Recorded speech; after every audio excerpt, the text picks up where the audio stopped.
In the end, there are only two sides: truth seekers and the people who cause confusion. It has always been that way.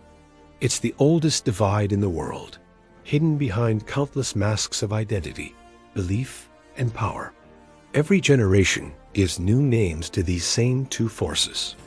They call them good and evil, light and dark, order and chaos. But those are just stories we tell ourselves to make sense of something much deeper. At its very core, it's about truth and illusion.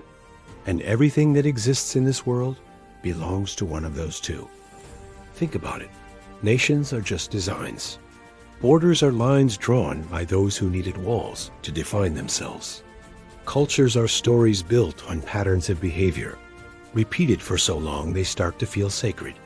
And every group, every ideology, every side that declares itself the truth is really just another attempt to shape the illusion into something believable. All the wars throughout history have been fought between these same two sides. Not between countries, but between energies. Every empire that rose and fell, every leader who claimed righteousness, every rebellion that promised freedom, they were all just pieces in the same ancient struggle. The side of clarity and the side of confusion. Today, you can see this more clearly than ever before. Information floods our senses, yet most of it seems designed to hide meaning instead of revealing it. The noise has become the system itself. People argue, they defend, they fight and divide over symbols. They don't even understand repeating words that were planted in their minds by others.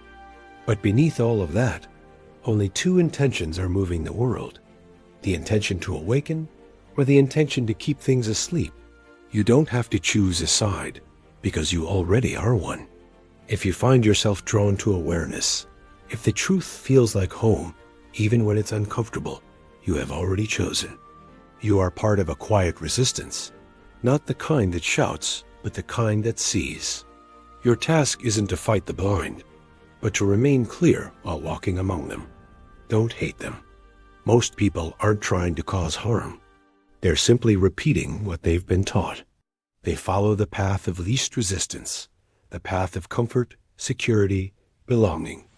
They've traded truth for acceptance, and so confusion has become their home. But you, truth seeker, you were not made for comfort. You were made for light, and light isn't always kind to eyes that have lived in the dark. So today, remember this. Truth is not a weapon. It's a mirror. You don't have to force anyone to look into it. Your peace, your inner calm, will draw those who are ready to see. Because truth, when it's lived softly, becomes magnetic. And confusion simply cannot survive in the presence of a clarity that doesn't judge.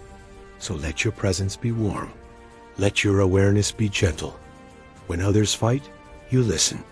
When others blame, you understand. Because to be an embraced soul means to stand in your truth without starting another war in its name. The world needs more of that right now souls who can see through the illusion but still hold compassion for those caught up in it. Souls who can look at the chaos of the world and whisper, "I understand why you are this way." Souls who carry peace even when surrounded by distortion. Remember, you are not alone. Even if you never meet another truth seeker in your city or in your entire lifetime, the universe balances itself perfectly. For every 1,000 voices of noise, there is one who listens. For every million people lost in confusion, one awakens, and that one is enough. Today, you are that one. And by simply being that one, you shift the balance. Not through battle, not through argument, but through your presence. Through how you speak, how you walk, how you love, and how you choose silence when others choose noise. This is what it means to be part of the real side, not the side of nations or cultures, but of truth itself. The side that doesn't divide, but clarifies. The side that doesn't burn, but warms. The side that sees the illusion, but doesn't fall into hate. So walk gently, truth seeker. The world will test you. It will confuse you. It will tempt you to pick smaller, less important sides. But remember, You already belong to the only one that truly matters. Truth needs no defense, it only needs to be embodied. And when you embody it with compassion, you become more than just a seeker. You become what this world has forgotten. It needs an embraced soul. Thank you so much for listening. If this message resonated with you, consider subscribing for more content like this. Your presence here is truly appreciated. Take care.